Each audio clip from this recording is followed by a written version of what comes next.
Hello friends, जय जिनेंद्र। Welcome back to my YouTube channel. आज मैं बहुत दिनों के बाद व्लॉग अपलोड करने वाली हूँ। आज आपने आपने मेरा एक शॉट देखा होगा मुंबई का। हम दिसंबर में हमारी एनिवर्सरी थी, तभी हम मुंबई घूमने के लिए गए थे वहाँ पे। तो सब लोगों की कई शहरों से, कई कंट्रीज से कुछ यादें जुड़ी हुई रहती है, कुछ कहानियाँ रहती है। तो वही मेरे फादर इन लॉ उनके इसका बताने वाले हैं। जब वो छोटे थे, कॉलेज और स्कूल के डेज़ में जब वो वहाँ पे गए थे, तो उनका क्या एक्सपीरियंस था मुंबई शहर में, तो वो आज हमको बताने वाले हैं। वो अपना एक्सपीरियंस हमारे साथ शेयर करने वाले हैं। तो ऐसे ऐसी कहानियाँ बहुत पसंद आती है मुझे तो, और आपको भी आएगी, क्योंकि बहुत मज़ेदार है कहानियाँ। और जो मुंबई शहर है उसको अब हम मुंबई कहते हैं, पहले बॉम्बे कहते थे, और वो तो अलबेला ही है, आप सबको पता है। वहाँ पे वो माया नगरी है, जैसे हम कहते हैं कि वहाँ पे जाके इंसान वहाँ का ही हो जाता है। वो माया नगरी है मुंबई शहर। तो उसके किस्से और उसकी कहानियाँ हम आज मेरे फादर इन लॉ से सुनने वाले हैं। और मेरी नानी एक बोलती थी मुझे, मैं आपको वो बताती हूँ। मैं जब उनसे बात करती हूँ तो वो मुझे बताते कि अरे वो तुम भारत का प्रवेश द्वार देख के आए क्या। तो मैंने बोला क्या, भारत का प्रवेश द्वार मुंबई में कहाँ है। तो वो मुझे पता नहीं था कि भारत का प्रवेश द्वार क्या है। फिर मुझे पता चला कि भारत का प्रवेश द्वार यानी हमारा गेटवे ऑफ इंडिया। उसके ज़माने में, उनके ज़माने में उसको कहते थे भारत का प्रवेश द्वार, और आज हम उसको कहते हैं गेटवे ऑफ इंडिया। तो आज हम सुनते हैं वो कहानी मेरे फादर इन लॉ से। अब देखते हैं उन्होंने क्या कहानी बताई है हमें। ओके, चलो फिर चलते हैं कहानी की तरफ। मुंबई मुंबई जो सबकी पसंदीदा शहर है, उसी के बारे में मुझे कहते हुए स्कूल दिनों की याद आती है। शालेय जीवन में जब भी हमारी ट्रिप मुंबई गई थी, तभी ज़्यादा कुछ याद नहीं आता है। थोड़ा कुछ छोटे छोटे किस्से, छोटे छोटे जगह याद है। मुंबई तभी भी पसंद थी, आज भी पसंद है, पहले भी पसंद। आने के बाद जब भी दोबारा जाने का मौका मुझे कई सालों के बाद मिला, जैसे स्कूल में छठी कक्षा में गया था, तो उसके बाद में कॉलेज के लास्ट ईयर के एग्ज़ाम में मैं वहाँ पर जाने का मुझे वक्त आया। तो जब भी गया तभी मुंबई वापस दोबारा, बहुत ही चेंज, बड़ा शहर। एक मुंबई शहर की सबकी जो रहती है कि पता ढूंढने में होने वाली तकलीफ़, लोकल का वो जर्नी। स्टेशन पे उतरने के बाद मैं और मेरे दोस्त के साथ में जब भी फाइनल एग्ज़ाम के लिए मैं बॉम्बे गया था, तभी स्टेशन उतरने के बाद वो जो दोस्त जो था उसको पिकअप करने के लिए उसके कोई रिश्तेदार आए हुए थे, और वो उन्होंने बोल दिया कि भाई तो तेरा जो है, जहाँ तू एड्रेस लेके आया हुआ है वो वीटी की तरफ है, और हमें जाना है डोंबिवली की तरफ। तो वो उन्होंने बोला कि एक काम कर ले, यहाँ से लोकल जो ट्रेन है वहाँ से तू ट्रैवलिंग करना चालू कर दे। 3 स्टेशन आने के बाद, लोअर परल के बाद एक करी रोड करके एक स्टेशन है, वहाँ पे तेरा रूम है या जो भी है ठिकाना है रहने का, वो वहाँ पे है। पहली बार बम्बई में गया था, बम्बई में वो लोकल का जर्नी वो भी पहली बार। फिर भी चलो देख लेते हैं। वो तो दोस्तों वापस वहाँ पे मुझे छोड़ने के लिए तो नहीं आने वाला था, तो वो निकल गया। मैं लोकल ट्रेन से होके या अलग प्लेटफॉर्म पे जाके सेंट्रल रेलवे के स्टेशन से बाहर होके लोकल से ट्रैवलिंग करते हुए करियर पहुँच गया।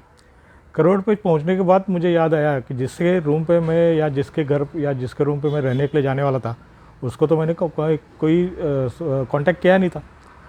तभी कोई मोबाइल वगैरह तो था ही नहीं, तो कांटेक्ट कैसे करें। फिर कांटेक्ट न होने की वजह से उसको पता नहीं कि मैं मुंबई एग्ज़ाम के लिए आने वाला था या आज आने वाला हूँ। क्योंकि पहले कभी तो बात हुई थी छुट्टियों के दिनों, जब भी वो गाँव का दोस्त था कोरेगांव में, जहाँ मेरा घर है, वहाँ के नज़दीक रहने वाला वो डॉक्टर पढ़ाई करने के लिए बॉम्बे में कॉलेज के लिए उन्हें वो रूम में रहता था। तो जाने के बाद तभी उसको कोरेगांव में मैंने बताया था कि मुझे बॉम्बे में आना पड़ेगा और मैं तेरे यहाँ रूम पे रहने वाला हूँ। तो उसने बोला ठीक है आ जा, बस इतनी ही बात हुई थी। उसके बाद में सीधा मैं एग्ज़ाम के लिए जब भी गया, तभी मुझे याद आया कि अरे अपने उससे, यानी वो सुनील करके मेरा दोस्त था, उससे कभी मैंने बोला नहीं कि मैं आने वाला हूँ। अभी क्या करें, चलो एड्रेस तो था, एड्रेस पे स्टेशन पे उतरते, वो एड्रेस पे मैं पहुंच गया, बिल्कुल लोकल के ट्रेन के पटरी के बाजू में ही उसका घर था, तो ढूंढने में कोई परेशानी नहीं हुई। वहाँ पे जाने के बाद उसका फर्स्ट फ्लोर पे वो घर रूम भी मिल गया, लेकिन देखा तो वहाँ पे उसके रूम में ताला लगा हुआ था। अभी करे तो क्या करे, आजू बाजू में पूछ लिया तो उन्होंने बोला हाँ सुनील तो अभी इन दिनों में तो यहाँ पे नहीं होता है, क्योंकि वो छुट्टियों के दिन है, तो अभी वो शायद कोरेगांव या उसका गांव जो नेटिव प्लेस है वहाँ पे गया होगा। अरे बोला अभी क्या करे, रूम तो चाबी मेरे पास है नहीं, क्या कर सकते हैं अभी। रहने का अचानक से मालूम हो गया कि बम्बई में मुझे 8 दिन रहना है, और ये जो समझो प्लेस के ऊपर ही मैं डिपेंड था। अभी जाए तो कहाँ जाए, ना इतना बहुत सारा पैसा भी नहीं हुआ करता था कि जाके कोई होटल का रूम किराए पे लिया जाए। सोचते हुए मैं खड़ा था, तो जो उसके नज़दीक के जो घर वाले थे उन्होंने अपना ये सब बताने के बाद दरवाज़ा बंद करके निकल गए। मैंने सोचा अभी करे तो क्या करे, तो फिर याद आया कि हॉस्टल में मैं रहा करता था, तो हॉस्टल दिनों में हमारी रूम की चाबी जो है हम कभी साथ में लेके घूमते नहीं थे। लॉक किया, ऊपर दरवाजे के ऊपर जो स्पेस था वहाँ पे रख दिया, और फिर वो रूम खोल दिए, पार्टनर आ जाता था। चलो इस बार ये भी देख लेते, क्योंकि ये समझो अकेला और तरीका एक ही रहा होगा बम्बई और पुणे का, तो शायद वहाँ पे चाबी हो सकती है। तो मैंने दरवाजे के ऊपर हाथ लगा के, जो हमेशा जगह रहती है चाबी रखने की, वहाँ पे हाथ डाल के देखा तो अरे वहाँ पे चाबी तो मिल गई मुझे।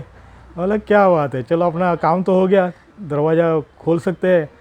और बिना सोचे वो रूम मैंने खोल के वहाँ पे रहना चालू कर दिया। उसी दिन तो कुछ नहीं, बस रहना चालू करने के बाद सामान वगैरह डाल दिया, फ्रेश हो गया, नीचे जाके होटल में खाना वगैरह खा लिया, रात में आके वापस दोबारा खोल के सो गया।